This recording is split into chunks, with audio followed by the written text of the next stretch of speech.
Editorial. Diz um ditado hindu: o que é a morte, senão uma noite de merecido descanso do guerreiro depois de um longo dia de luta? O medo de morrer é inerente a tudo aquilo que tem vida. Filósofos já tentaram explicar, mas por mais que se mergulhe na questão, estaremos apenas na superfície de uma discussão que pode até ser amplamente debatida, mas que todos, indubitavelmente, teremos que enfrentar, sem saber qual será a nossa reação diante de um ponto final às nossas existências. Desde que soube estar com um tipo agressivo de câncer, o jornalista e apresentador Marcelo Rezende teve um comportamento, pelo menos em público, diametralmente oposto àquilo que se espera de quem recebe uma sentença de morte diante de um diagnóstico pesado como um câncer de pâncreas, fígado, etc.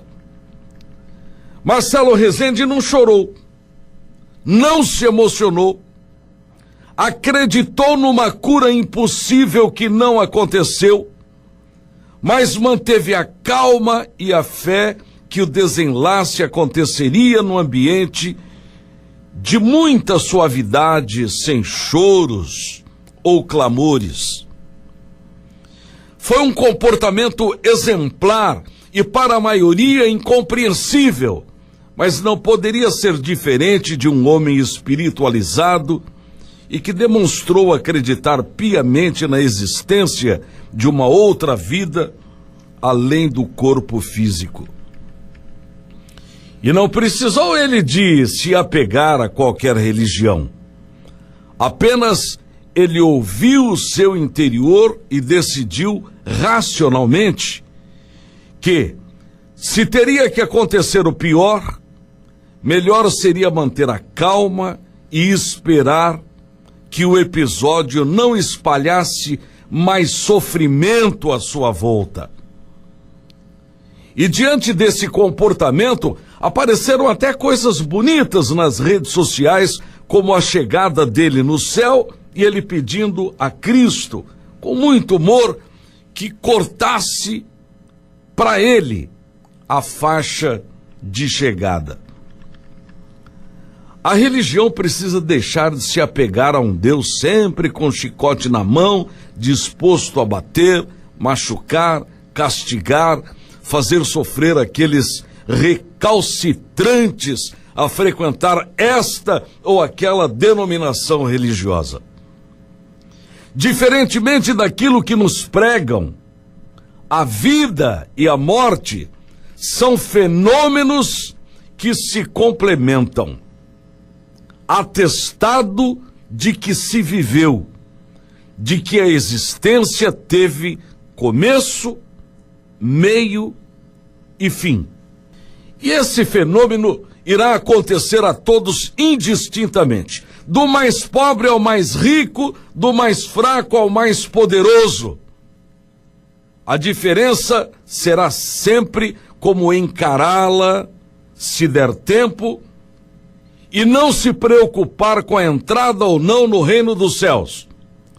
Porque a benevolência de Deus não abandona do bandido ao juiz, do santo ao devasso, do que se acha como daquele que nunca se encontrou.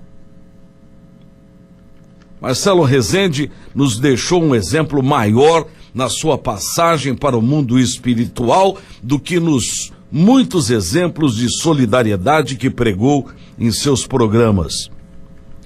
Morreu sem sofrer, porque encarou todos os acontecimentos sem se lamentar, mostrando estar pronto para o desenlace. Mostrou-se desapegado e confiante no enfrentamento à doença que lhe tirou a vida e predisposto a deixar tudo aquilo que o prendia como dinheiro, fama, fortuna, bens e até filhos, embora isso não signifique que não amasse tudo aquilo que havia conquistado. Esta é uma pequena análise sobre a vida e a morte de um grande jornalista como Marcelo Rezende. Exemplo a ser seguido. Deixou-nos o exemplo de disposição e paz interior diante do inevitável.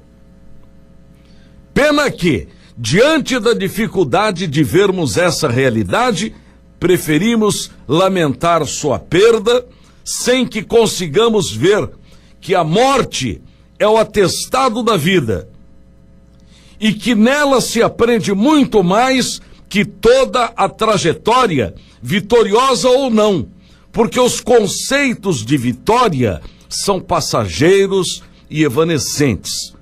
Mas a morte é a vitória sobre todas as dores e frustrações que o corpo acumula diante da vida. É assim que pensam os orientais. Infelizmente, nós, latinos, não temos a mesma compreensão da mudança dimensional do corpo para o espírito.